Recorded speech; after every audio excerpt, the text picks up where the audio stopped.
Hi, Summer.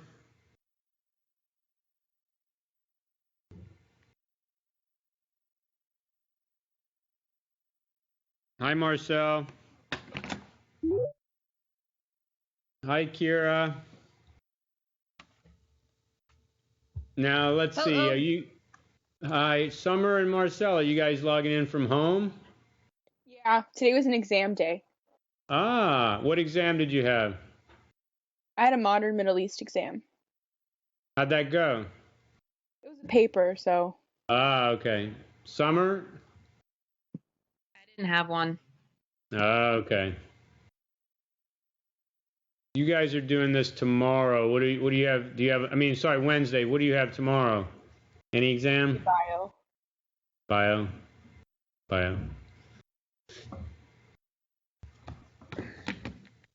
Kira, do you have to take 5 exams this time of year? I have a ton of papers and then 2 exams, including organic chem. Okay. All tomorrow. Whoa, man, that's crazy. That's life. Yeah. Good luck. Thanks.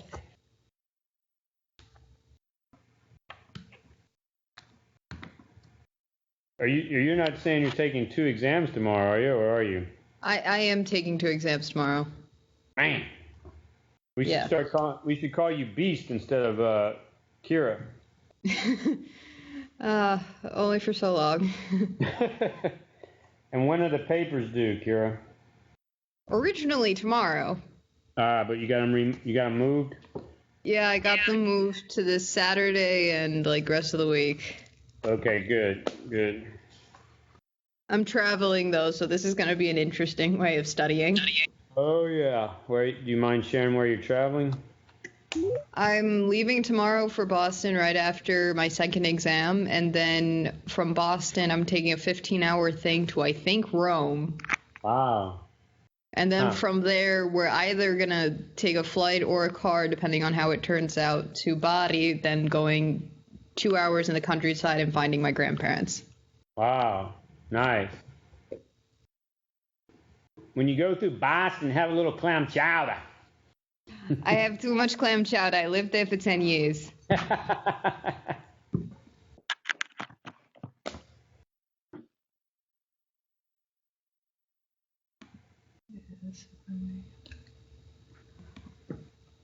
Could we go over chapter 6 today? I'm happy to do just about anything, sure. Awesome. You can scroll ahead to 6 and see what's in there.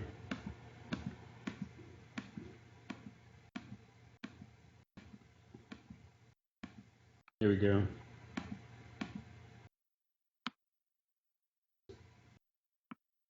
Do you have any specific questions? We could do some of those now, or do you want to wait? Hey, Margaret.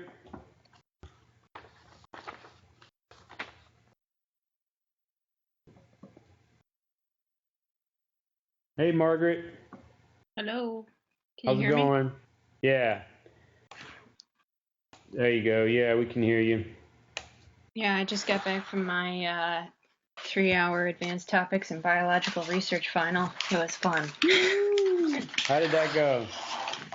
It was kind of scary because the instructor lets you bring all of the research papers that we've read, so it's kind of open notes, which, always tells me it's going to be a little bit harder than if it was closed notes. Yeah. But it was good. Yeah, it was enjoyable. What kind of papers?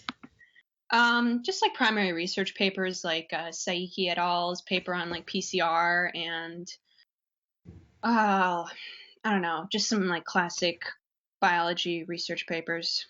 Genetics? I work in a genetics lab at SUNY, so this is cool.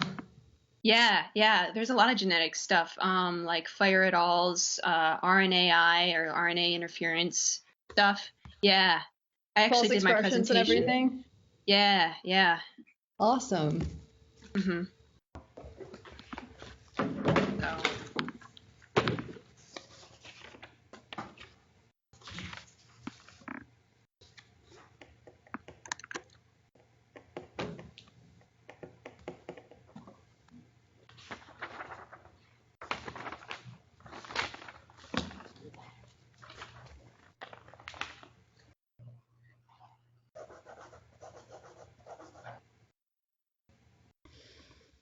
Mr. Walker, Yeah. I think you're in the Thursday meeting. Oh, today's Yep. Monday. Yep. Thank you. I'm glad you caught that early. Let me see if I can get out of here then. Thank you. Thanks very much. It was a team effort. Nice. Me and Summer. Thank you, Summer and Marcel both. All right, let me try to stop sharing and all right, thank you. That's great to catch now before I do something stupid. Let's see. Here we go.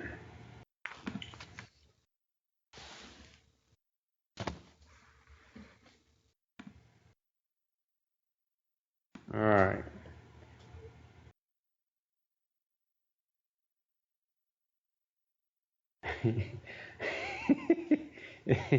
uh, Kira, is this you that Arky is going to die? Yes. Who's Arik? What's my name backwards? Oh, nice. Thanks. All right, good. It would have, unless I was thinking like a puzzle, it would have taken me a very long time to figure that out. Yeah.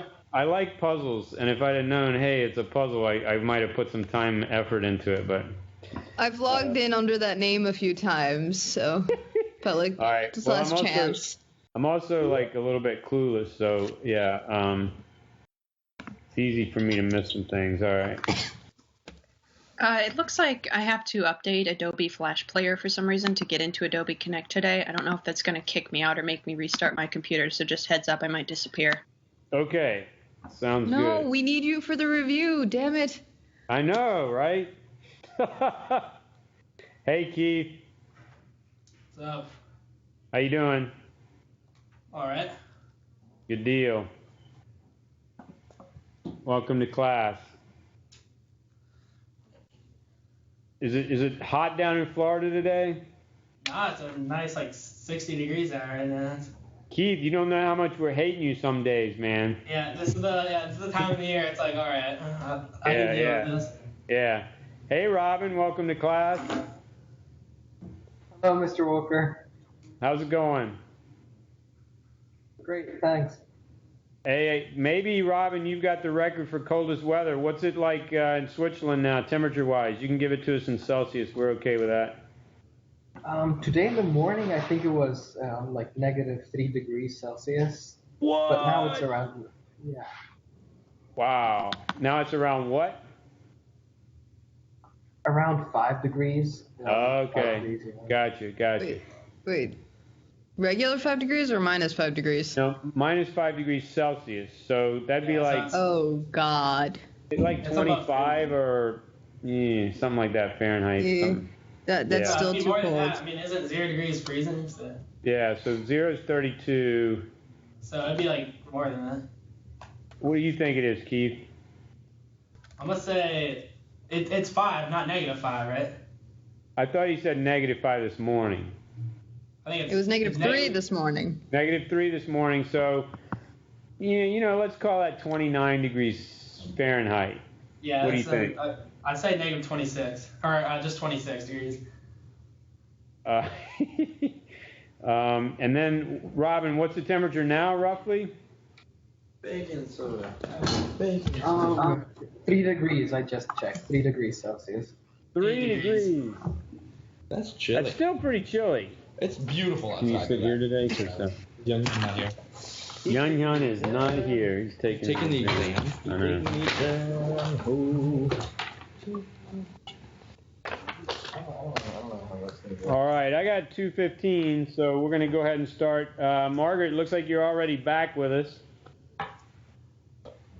You're all set? Okay, 1, 2, 3, 4, 5, 6, 7, 8. Yeah, that's everybody then, because Peter's not going to make it to class today. Yep. All right, gang. Anybody have a request for anything to go over? Kira wanted to spend a little time in Chapter 6. I'm happy to go to any chapter you guys want. I think when we left on Thursday, we had done 1, 2, and part of 3. Anyone have any specific questions before we start? Okay. So, Kira, is there anything particular in 6 you want us to hit, or you want to just Apparently, go I'm really bad at understanding what's optically active. I see. Okay. Anybody want to refresh your memory in terms of what it takes for something to be optically active? I'm gonna have like a stereogenic center. So Max is starting off. It has to have a what? Stereogenic center. And how do you recognize that? 4 different groups coming off the carbon. 4 different groups coming off of carbon. Yeah. Wait, that's it? Yep.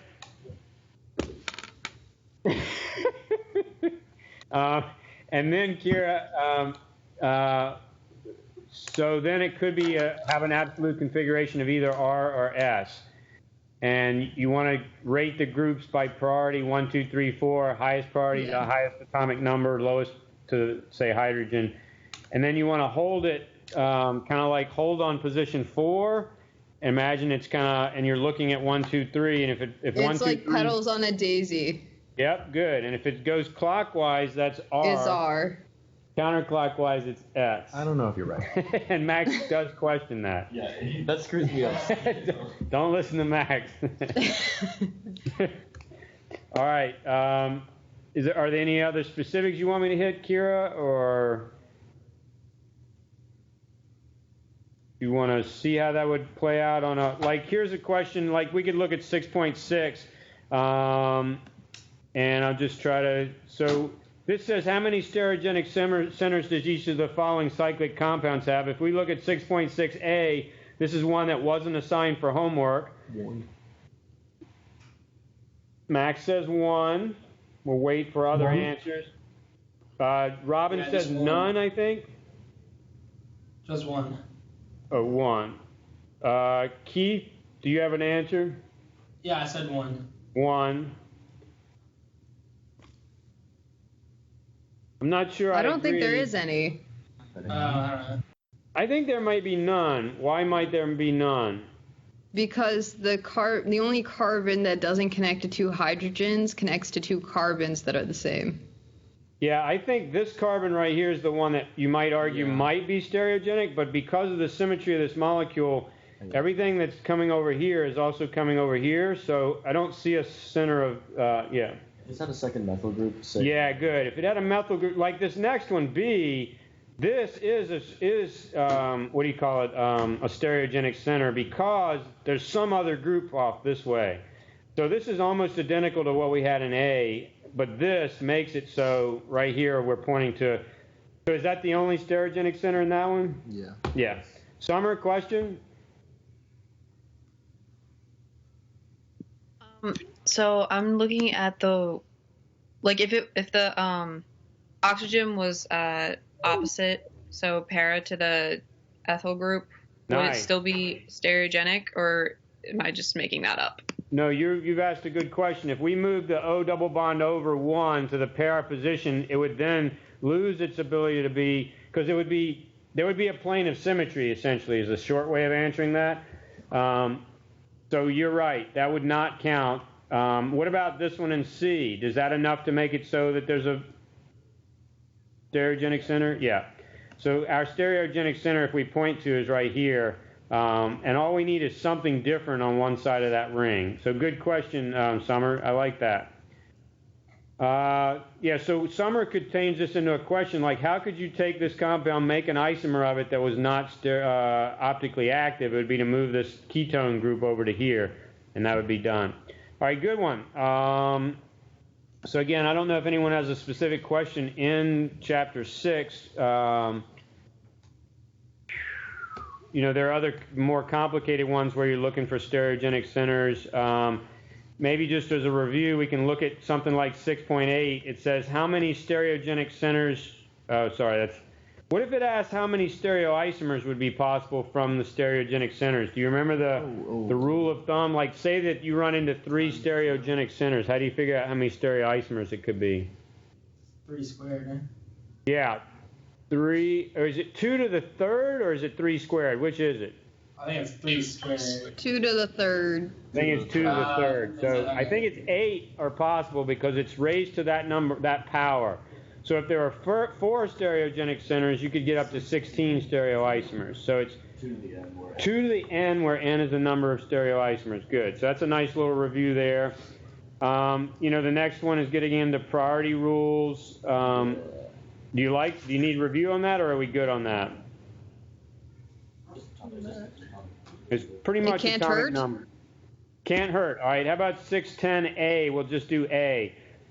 Let's take these first three and call them, like 1, 2, 3, 3, 2, 1, 2, 3, 1, whatever the order is. Figure out what's the highest priority and then next and lowest. 1, 2. So let's read them in order. It's either what, reading from left to right. What are the numbers? Yeah, Ramsey says 1, 3, 2. What? In which? In order from left to right. So the left one is 1. The next one is 2. The next one's 3, and the last one is 2. Oh, I see. You see what he's doing there? Yeah, I wasn't. Yeah. I was in a. In priority order, they go 1, 3, 2 as written from left to right. But yell out if you're like, oh wait, I don't agree with that, or that doesn't make sense. Okay. Okay, let's just go to another slide here. Then, why don't we do one where you have to decide if something's R or S? Let's pick one we haven't done before, 16, 16. Let's do A. So first you have to do priority groups. Then you have to hold the molecule, and then you have to count around. Let's all do this one together. And again, hopefully you're visual enough to see. All right. So yeah. Why don't we show our hand when you know what the answer is, maybe? Margaret's asking, can you make everyone presenters? Oh, yes. Thanks. Thanks, Margaret. Yeah, everybody's now a presenter. I apologize for that. Can I ask a quick question? Of course. Which one's which? I can't remember which one is R and which one's S. Is S counterclockwise? Think like a clock. Clockwise is R, and then a counterclockwise is S. That comes from Latin, I believe, sinistra, like backwards or left-handed. Sinistra means left. Thanks. Sinistra means left, from one of the ancient languages, whether that's Greek or Latin. It's Latin. It's because they thought left-handed people were evil. See, there you go. Who's left-handed in the class and can I'm weird. show I'm that's not true? Right-handed and everything else. Oh, wow. Say that again. You're left-handed in... Left-handed in basketball, frisbee, and pool. Right-handed and everything else. Wow. That's interesting. So if I were to quickly throw a pen to you or something, you'd catch it if you had to with which hand? I know you caught it with both. More left? I played baseball. Sports-wise, you're more lefty. Okay, played cool. baseball. But writing, you write with your right, huh? I do, yeah. Wow, that's cool. Okay, so what did we people think? Is this an R or an S? R. Yeah, R. All right, we got someone saying S, someone saying R. We'll get Marcel to break the challenge, break the tie. I got S. I think S is correct. So let's do this one real quick. Bromine's number 1 priority, the ethyl group's number 2, and the methyl group's number 3. And the way I'm doing that, at least holding it like this, it's going counterclockwise as I hold the hydrogen back, and then that should be S. Keith, is that okay? Yeah. Okay. You want another one for practice? Yeah, sure. No, I gotta do that. I guess I just visualized it wrong. I mean, on a test I would have drawn it out and stuff, so I'm... All right, let's try V then, just for practice. These get kind of fast once you figure out your priority rules. Robin, you want to do this one? I think this one is also going to be S actually because it's going from sulfur to oxygen and then to carbon. So. Nice. Yep. Nice. Another counterclockwise. And then while we're here and having fun, let's just do this last one. Did they just do it to us again? This is another S, isn't it? No. Wait, isn't it bromine to sulfur to methyl? I think it's another S. I need a periodic table. Which one's bigger? BR? Bromine is pretty big. Bromine's bigger than F? Yeah, bromine's bigger. Then, yeah. Okay, so that's another S there. It gets a little harder to do if they put the hydrogen in front. Then I feel like it's all crazy and you have to imagine it backwards and all kinds of stuff. So I'll let you figure out how you want to deal with that if you run across one of those. So let's see. Oh yeah, there's this whole stuff with the, let's see. So what are let's look at 621. What are the various prefixes R plus glyceraldehyde and S negative lactic acid mean? So the R and the S, those are kind of like old school ways of doing it. So you don't actually know if it's going to rotate right or left. But what should be true about the plus or the minus? Can someone answer that question? What does the plus and the minus refer to? Margaret? Okay, so the positive, I think, refers to the direction that it's rotating the plane polarized light. So positive means clockwise, and negative means counterclockwise. Yep. Yeah, and the R and the S are just kind of, they're old and they're stuck from the past, so we're not going to worry about that too much. Wait, sorry, I'm misspeaking. The R and the S is the absolute configuration. My bad. Sorry. The R and the S are the absolute configuration. You couldn't look at something and say, oh, it's R, that means it's going to spin in the positive direction, or S is negative direction. You don't know which way the light's going to rotate unless you have it written out like this. What about one like 623 where you've got these molecules, and two of them, they've shown us the absolute rotation of plane polarized light. This one negative 14.8, this one positive 19.6. Is that enough to tell what these two on the right would be? Yep. So these two right here are side by side. Does that mean anything for us? Yeah. It actually, not necessarily, but for us it's actually convenient that they are mirror images. So what would the rotation for the one I'm pointing to be? Negative. Yeah. Negative 19.6. And then this guy over here would have to be positive 14.8 because it's the mirror image of the first one.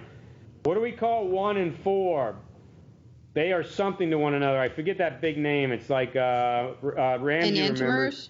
Yeah, enantiomers. What's a diastereomer? Oh yeah, what the heck's a diastereomer? One and what are diastereomers? 2 and 3 are not. One and 3. That's what I'm saying. Oh, 1 and 3, 2 and 4 are diastereomers. 1 and. So they are. 1 and 4. Aren't 1 and 2 as well? No, 1 and 2. Oh yeah, 1 and 2 are also diastereomers. Sorry, my bad. 2 and 3 are enantiomers. 1 and 4 are enantiomers. Any other combination other than that are diastereomers. Got it. All right, good. This was a pretty short chapter, so yeah, Ramsey. Is stereoisomer just the overall term for them? Stereoisomer is anything that rotates plane polarized light. Yeah. Oh, this is probably a good one. 627. Ribose is optically active right here. And then ribitol looks almost identical to it, except we've modified this top group just a little bit. So how come this guy on the left is optically active and this guy on the right isn't? That's not fair. All right, Marcel, you want to answer this one? It has a plane of symmetry because both the groups are the same. So it doesn't, it's not. Good. So you watch that top group and the bottom group, and then if everything's lined up like that, I forget the name for this. This compound is, Definitely a sex attractant. Margaret? It's a meso compound. Meso compound. Good. Yep, there it is. All right, excellent. It's got that plane of symmetry right down the middle of the molecule, right across like this. Good. Okay. How about...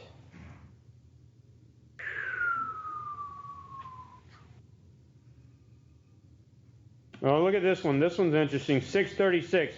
The following isomer, and it's got some complicated name, has the odor of lily of the valley. Its mirror image has a minty odor. What's up with that? How could anybody explain that? Wait. It says, so the thing that we're pointing to has a lily of the valley odor. Whatever that is, I guess there's a flower that smells just like that. And then its mirror image, though, has a minty odor. Explain why. What?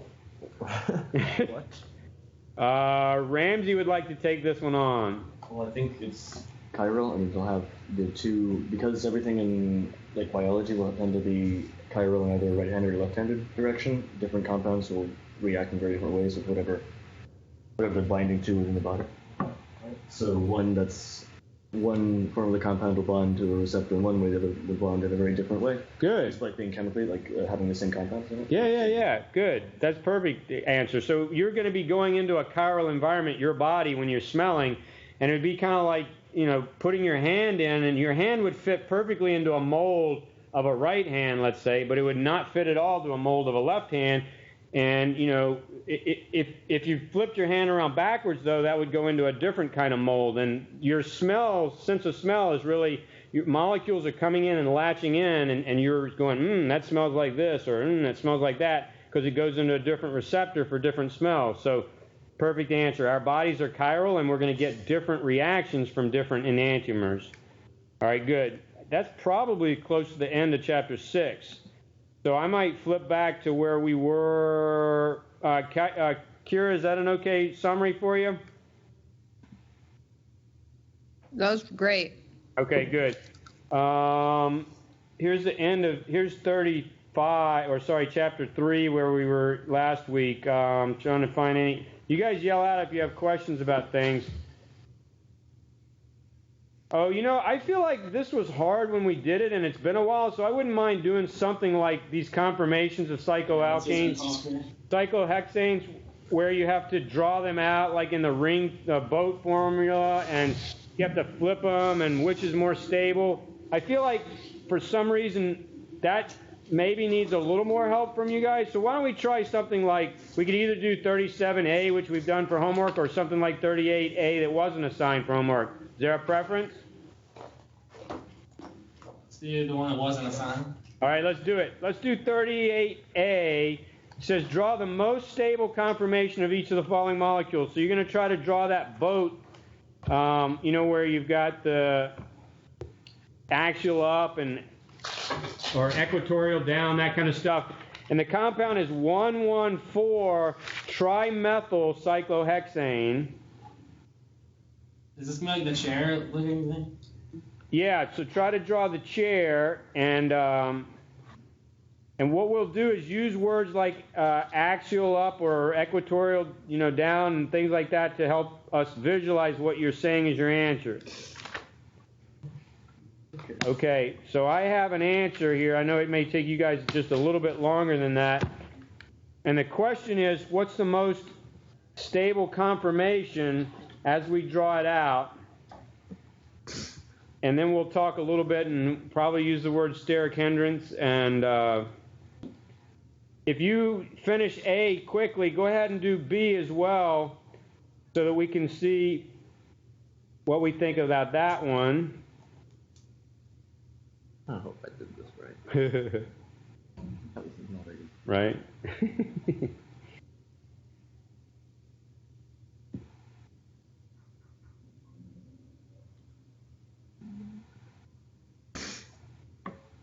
And why don't you just give me an indication when you're finished with either A or B or both. So you can yell out like I'm done with A or finished with both, or my name backwards is a Rick.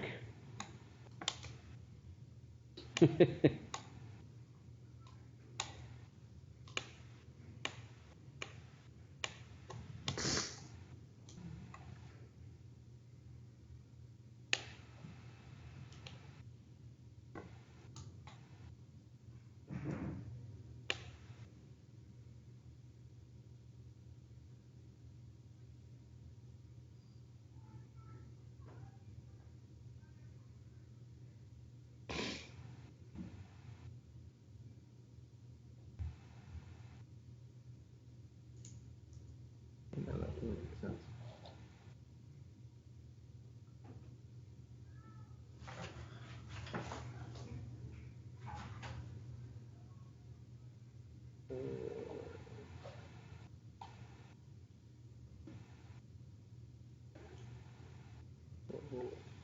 I did something. Kira, now you've got me distracted. I'm taking everybody's name and doing it backwards and seeing which one's the funniest.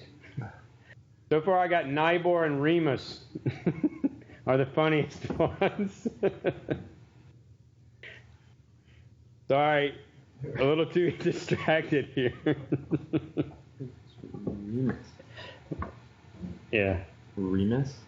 Summer backwards is Remus, R-E-M-M-U-S. That is the best. I know, right? Nibor is not bad, though, for old Robin. I like Nibor. Nibor. I wonder what Romulus backwards would be. All right, let's do A. Both of them seem equally bad. Okay. All right, look at A. It says 114 trimethylcyclohexane. Does anyone want to try to give us an answer for which is the most stable?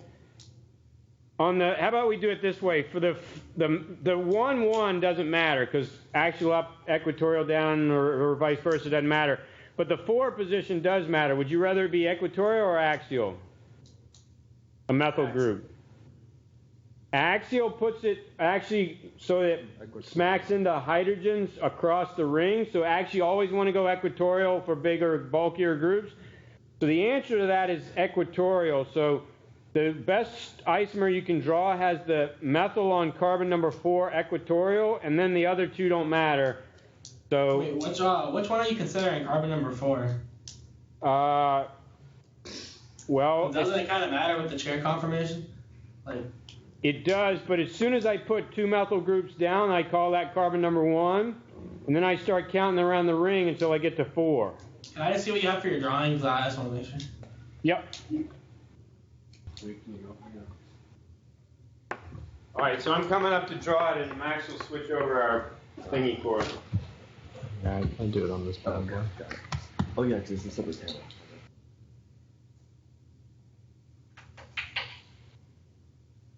Get this bad boy. No, it's okay.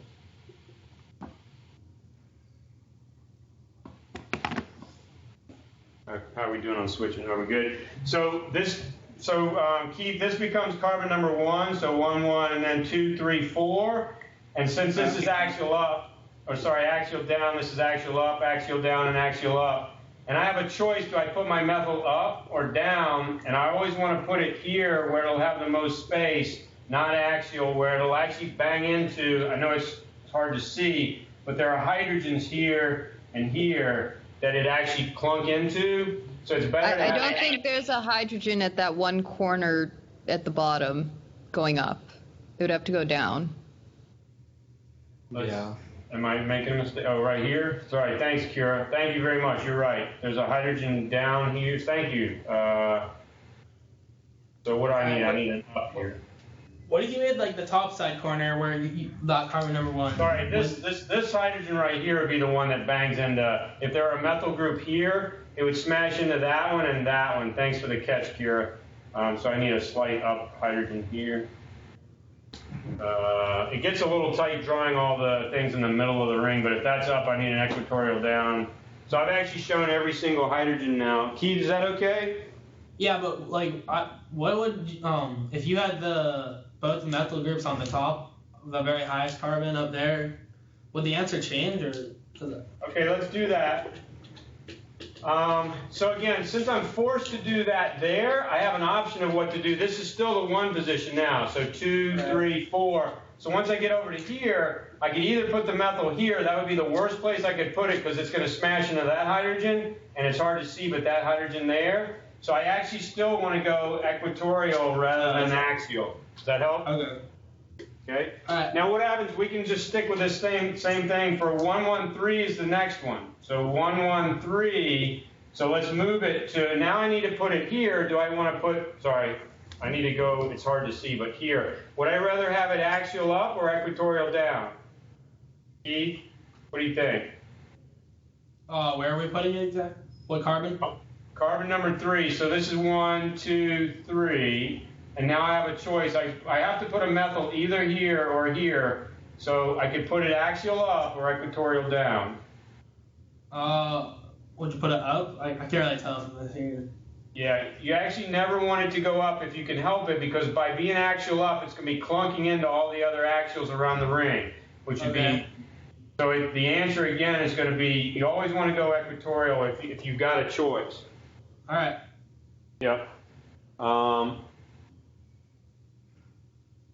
So let's ask this question. Let's change the question to something else. Let's make it, let's talk cis and trans. What if you had cis 1,3-dimethyl? Is there a conformation where you would want to put the methyl groups, or where you would not? Where would it be the most? If it's cis, they're going in the same direction. So is there a better or worse place, or are both equally the same? And then we could ask the question about what about trans 1,3-dimethyl? Is there a better place, one cis, or are both conformations going to be exactly the same? So I'm going to do a bunch of erasing or adding or whatever. For 1,3, when you say cis, they're both going to be equatorial? Let's see if we can do that. Can we do both equatorial? Let's try it first. So here would be equatorial here. Then I have to count 2. This is carbon 2, and then this becomes 3. And so what I need to do, if they're going to be cis, it means they need to be on the same side, right? So if that's down, I need this to be down. So will that work? Yeah. Okay, so cis refers to up and down, not equatorial and axial.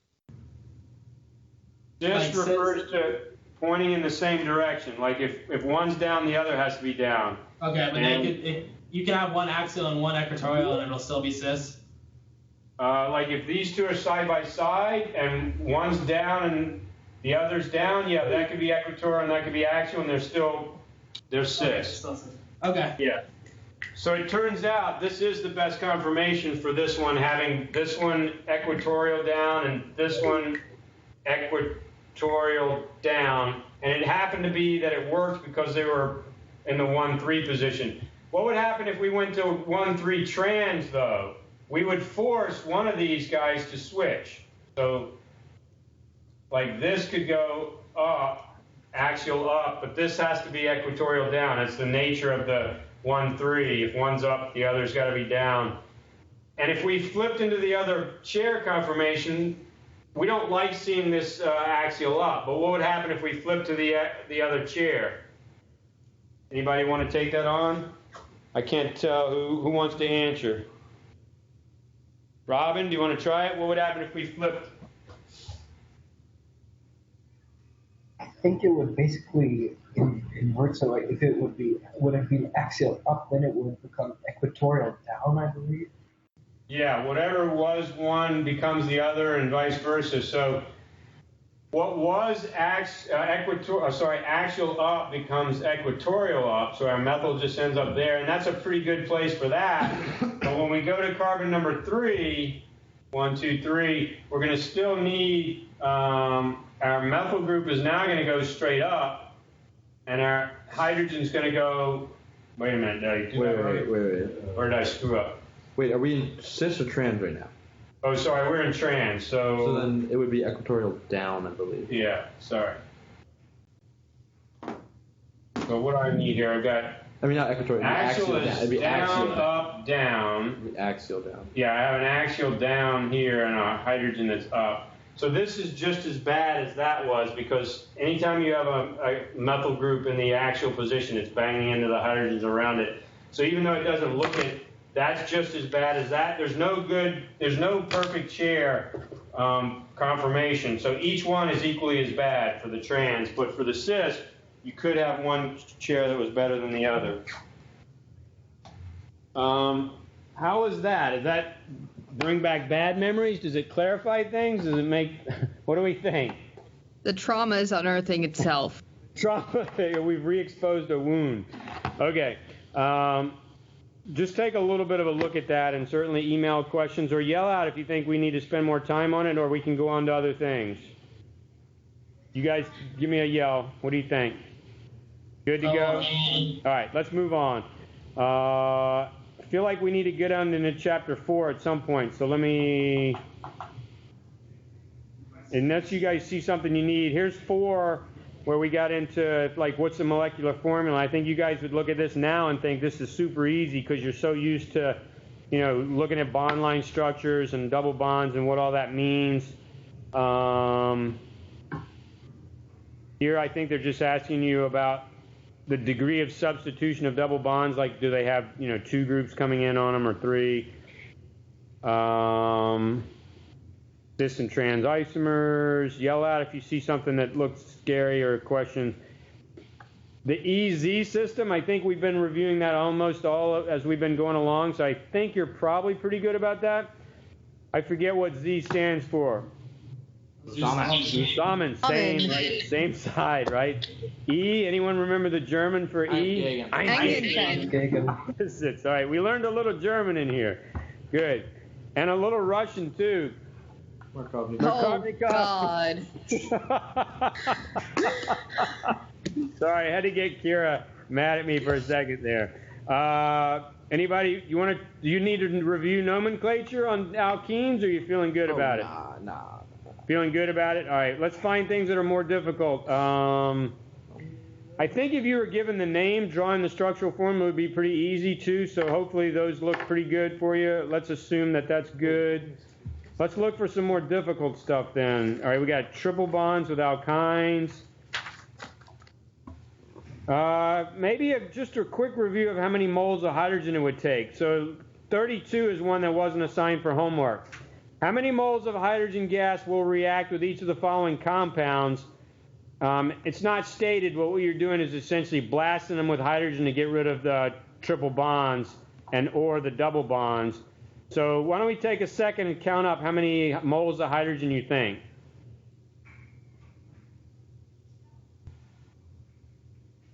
All right, and it means moles of H2, not to be tricky, but who's got a number? We can do the finger thing. What do we think? What's the answer? I agree with Kira. How many moles of hydrogen does it take to sort of reduce that thing down? Yeah. Looks like most people are saying 7. Good. Or you're doing math. I can't turn my fingers in the right direction. Yes, 7.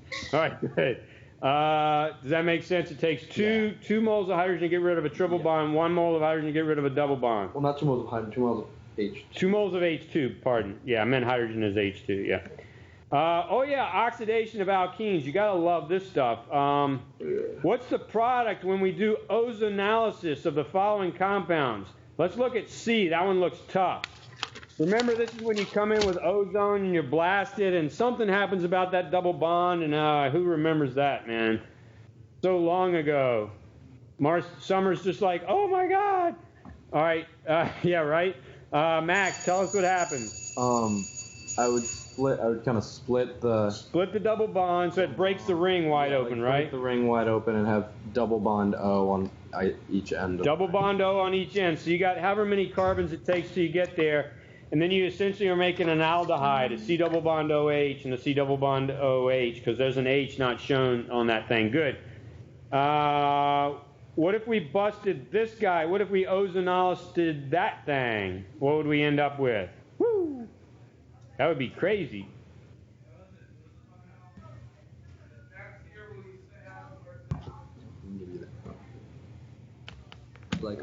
Max likes ozonolysis, so what we'll do is call on somebody else and Max will tell them if they got it right. What if we ozonolyzed that thing? Performed ozonolysis on it. Ozonolyzed it. That's even better, right? Anybody want to answer it? Max will tell you if you're right. Margaret, go ahead. Okay, so I think it's going to break up. Let me write it in the board here. It's going to break up as like the ring's going to stay like that, and there's going to be like a double O there, and then the other chunk is going to be, I'm not exactly sure like how the caps with the O's look. I kind of forgot that. If we could go over that again. I know you just said it, but I missed it. So I know that there's like 2 chunks. Yeah, I like what you did with the first ring. Oh, Max is supposed to be talking now. Sorry. I'm loving the first ring. The second part, it would be a 2-carbon chain with a double bond O on the end of it. Yeah. So carbon, and then double bond O, and then there's an H not shown. So it's actually another aldehyde, right? Yeah. Yeah, I like what I think you did. Let me move yeah, that looks good. It's hard to see in the dark there, but I think yeah. Okay, that looks good. Let's keep rolling here. Oh wait, I went backwards, didn't I? Or did somebody else do that? I can't. Oh wait, weren't we in chapter 4? Oh, something happened here. Maybe I looked away and all of a sudden, yeah, there's ozonosis. All right, here we go. Oh yeah, addition reaction. So this is that whole Markovnikov thing and all that stuff. So look at 40. It says write the product of the reaction of HBr with each of the following compounds in exercise 438. So we got to go back and look at that. What would happen if we added HBr across this thing? So let's take a second and figure out where the HBr is going to go. And I think the bond line structures are a little dangerous, and you may want to write out, where you have hydrogens and stuff like that as you try to come up with an answer, because that's going to help guide you about where Markovnikov is going to direct.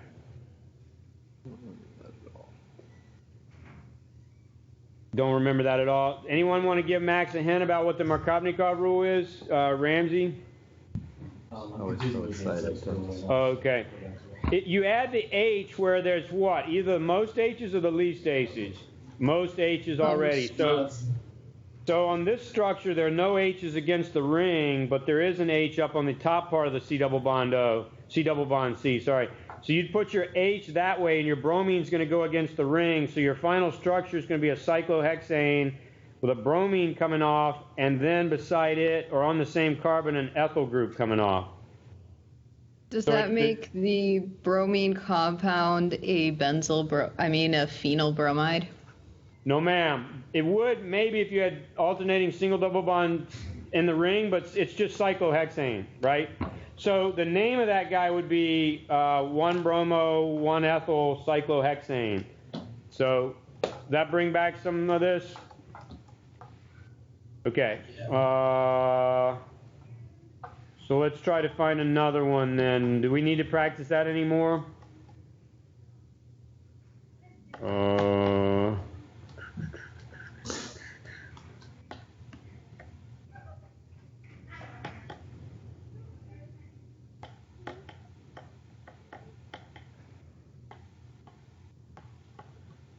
46 is a pretty good one. Write the structure of the bromo compound that gives exclusively each of the following alkenes by dehydrohalogenation. So you're going to take away a hydrogen and take away a halogen and end up with a compound that exists here. So in theory, that means there's a hydrogen somewhere and a bromine somewhere, and if you do them in the right place, you only get this compound and not something else. So try to decide, does the bromine go, to the left or to the bottom is basically your only two choices.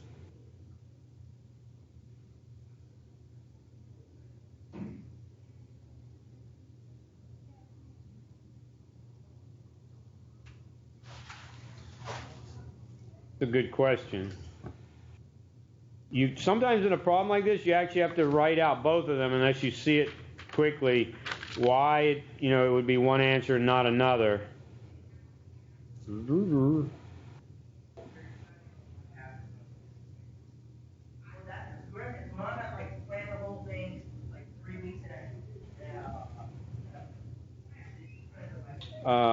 So I'll give you a little more time.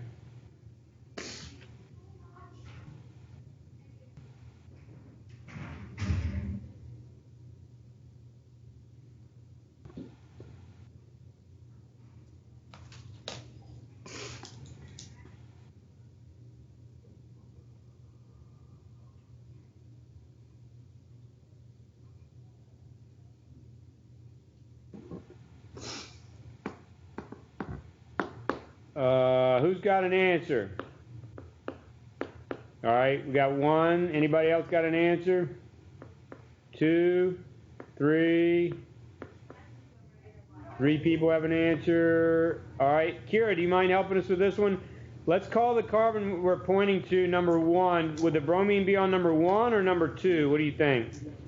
I think 1. I think you're right. Anybody want to ask Kira why that works or how she figured it out? Yeah, or Summer?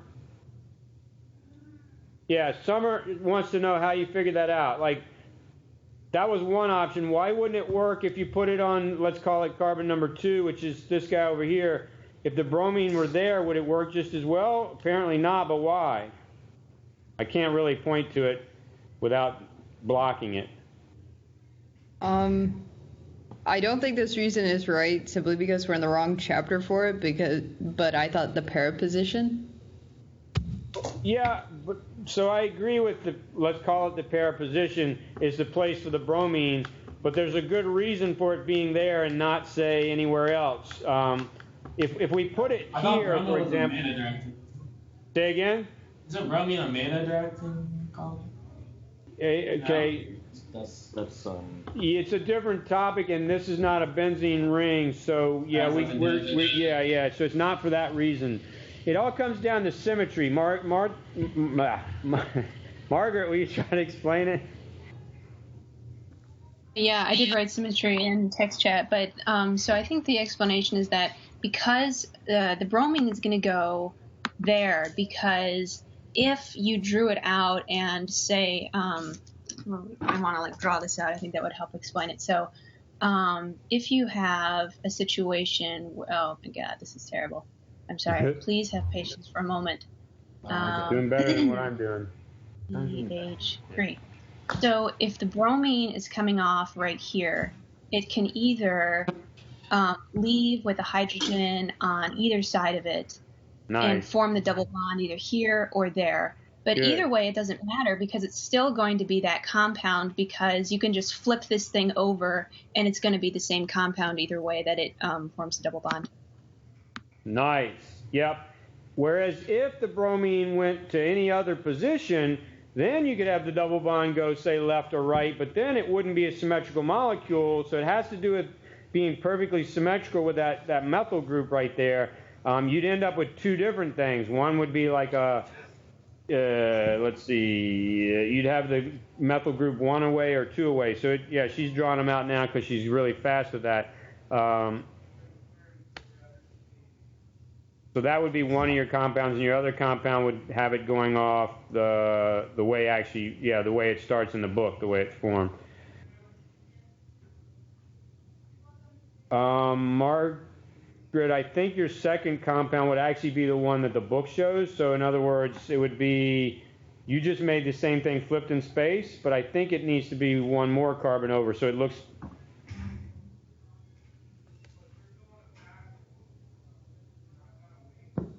Yeah, okay. So anyway, that was a good one. Let me keep going. I think we may be done with 4 or closing in on it.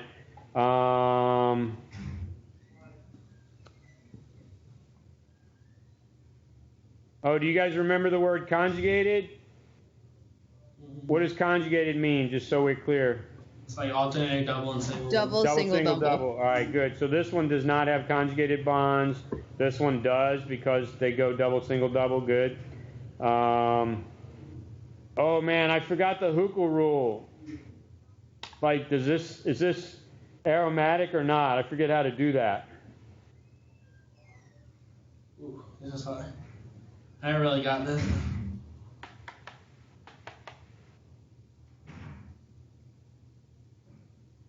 Anyone remember the formula, like for the number of electrons? Yeah, it was like you have to count up all the. It has to be like 4 plus something. 4e plus 2, so it's like 6, 10. Good, 6, 10, and this one is 12, so I think it misses it. So it's not. It would not be aromatic because it's not a special number. So 6 benzene, and then going up by 4s, 6, 10. So 4n plus 2 is the Huckel rule. It also has to be, like, would this one work? A. Marcel is shaking her head no. What's the problem with it? Got the right number of electrons, but unfortunately it's not a ring. It's got to be a ring compound. Everything's got to be sp2 hybridized. So, yeah, it's got to be in a ring. So that's a problem. All right, there's a Huckel rule.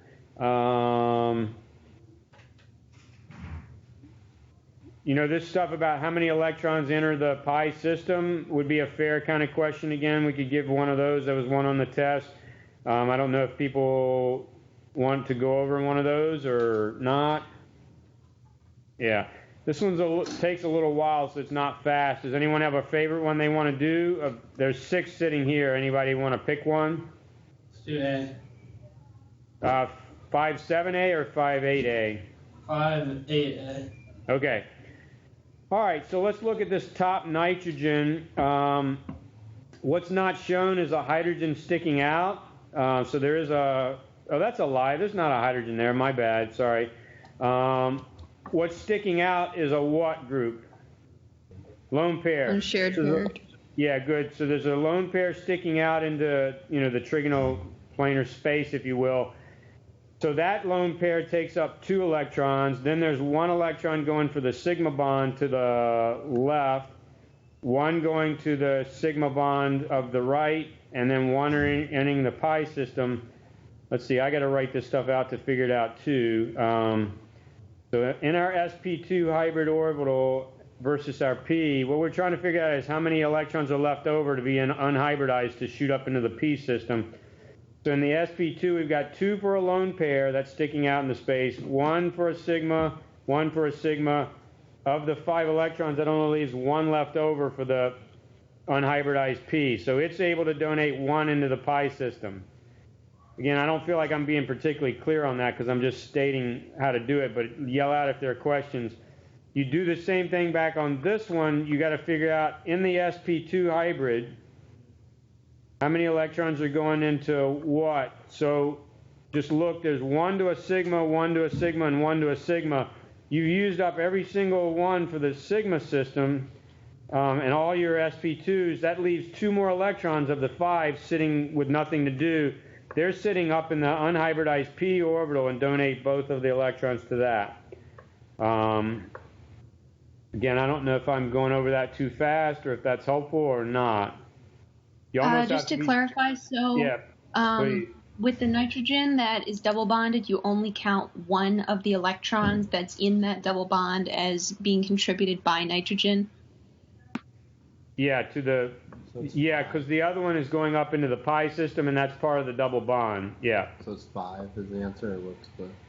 Oh, so total then would be this guy donated 1 electron to the pi system. This donated 2, and then each carbon donates 1. So from the nitrogens we have 3, and then 4, 5, 6. So it's aromatic. I'll give you a hint. I think every single one of these is always going to be aromatic. It's just a matter of coming up with how do you make it work. I don't think any of these are not aromatic. So ultimately, we're sort of trying to justify that as much as anything else. All right. Again, I'm trying to spend not too much time on one particular thing. That way we keep going to other things. We've got about 11 minutes left in class. We've got to allow a little bit of time to say goodbye to each other and all that about our last class and blah, blah, blah. Anybody else have a question as we keep going? Stuff about isomers, nomenclature. Remember, you'd be given, that say like this thing may have it got a weird looking group out there. You'd be told whatever that weird looking group is, and then coming off that, if carbon number 2 is a methyl group. So you'd have to have the key to help tell you what all these weird looking things off the side are. I'm afraid this is just going to freak you out looking at some of those, so I'm going to skip over them. Same thing for the most of those. You'd be, I think, in good shape there. Let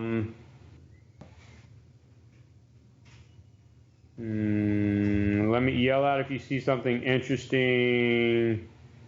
That is a little bit of nomenclature. So now we're getting into that meta-directing and para-directing stuff. And so a quick bring back memory would be at the top of our chart, we had one group that was, we have 3 groups in our chart that are ortho-para-directing and only one group at the bottom that's meta-directing. At the very top, we've got highly activating groups. Does anyone remember what they had on them that made them highly activating? Robin? I think one thing that was always activating was oxygen, or generally was activating, whereas deactivating was more nitrogen, etc. Yeah. So anything with a lone pair, like an oxygen and a lone pair directly on it, that bonded to the ring makes it highly activating and also ortho-para directing. The next group down were methyl groups or ethyl groups. Any R group is electron donating and make the ring more active. The third category was chlorines, bromines, that kind of thing. They actually pull away by electronegativity, but they donate by electron resonance. So ultimately, they ortho-para directors. And then finally, the bottom group are things that have like a C double bond O, or like this top one up here, an S double bond O. Anything that the electrons can toss away and back and pull away from the ring is deactivating and ends up being meta-directing. Like an NO2 group, as we know quite well, I think, has a nitrogen and then an oxygen and an O double bond O. And that ability to throw the electrons away from the double bond and away from the ring, pulling electron density away, makes it deactivating. So a group like this is definitely deactivating by resonance. And this was a chapter where we had to do those synthesis reactions. Like there's a bunch of these coming up where like you have to synthesize molecules given, starting with what and ending with what. I think it would be hard to do a lot of review of that because they take so long themselves. You could look back over the test questions. We've got a lot of questions here. Any generic questions about that before we go? I'll remind you of one little tricky thing. If you want to alkymate or acylate, either one, you can't do that if there's a deactivating group on. So maybe that's the one little thing to star as you're studying. If there's a deactivating group on, you've kind of hosed yourself in trying to alkylate. So if you want to stick a carbon under the ring by alkylation or acylation, those are the two methods, you want to do that first so that you get that R group stuck on there, and then you start modifying it. You could either leave it on as an R group if you wanted activating and directing ortho-para, or you could leave it on there as an alkylation with a C double bond O, because that group is actually meta-directing, and then you could use it as a meta-director before you wiped out the C double bond O with the proper reagent. Again, there's a whole lot there. It gets, complicated and tricky, but I'm hoping by having the series of reactions and you not having to memorize that, you can really just focus in on whether something's an ortho-para director or whether it's a meta-director, and then, the order of operations is kind of important. Margaret. This was just kind of like, I was about to check to see if you mentioned this in your email, but I was going to ask, like, how much of a percentage do you think these types of questions will be on the exam, and, like, how's the weighting working for the questions? Yeah, what I tried to do was try to spread the questions over all 7. I happen to know that there's only 2 of these total on the exam, 2 synthesis reactions. So, like on your test, there were 4, so I've dropped it down to 2 on the exam. Yeah, so, 2 to worry Appreciate about. Appreciate it. Yeah. And again, Keith, go ahead. Yeah, how much is this going to be, how much is this worth for our final grade of this exam? Yeah, I can't remember what I wrote up on eCollege. Does anyone know? I would think usually about 25 to 30%. I think what we had discussed, because there were 7 tests, and the exams that each test was 10%, and the exam was 30. So that sounds actually probably like what I'd like to do, something to that effect. And what I can do is actually, I can weight the exam a little heavier if you do well on it, and a little lighter if you do not as well. I have a little bit of fudge factor in there. Oh, as we're closing in, I realize we have about 5 minutes, so there's not much we can do beyond, a little bit of asking final questions generically or saying things. Also, let me just say to you guys that this is a hard class. It's taught at the college level. Some people don't take organic chemistry, or many people don't take organic chemistry until their 3rd semester in college. In other words, after they've gone through freshman chemistry, then they take it as sophomores in college. So you guys are really impressive just to have survived and been here, and you've understood it and really done well. Also, I didn't say earlier that I reserved the option to sort of throw a little bit of a curve at this class, and I will probably do that. So I hope, so if you have An 81 average. I don't have to make that an 81 when it all works out. I have a Ludum. Feel free. So I What realize kind of the curve? difficulty. I don't know. It'll be upwards, not downwards. Oh, so like, okay, not a bell curve. I will not do a bell curve, and yeah. God. No, I'm not trying to lower anybody's grade by any means. I've taught this class, and it's presented. It's very hard. The material comes at you fast. You guys have a lot going on in your lives, and you're impressive that you can do what you've been able to do. So, is there anywhere we can go to see our grade in the class currently? I could email you. I don't have that set up in eCollege so that you can check your grades out, but I can email you all your test grades if that's what you want to know right now. Our grade is just composed of all our test grades. I don't know if you have any homework grades or anything. It's test grades. I will have some kind of effort grade or some kind of class participation grade, but realistically, that's only going to help people too because everybody's been really good in class, and making sure you're attending class, and everybody's been really good at that. So. Nothing that anything I'm going to do is going to make it worse than your test grade. Okay, cool. You said that, not me.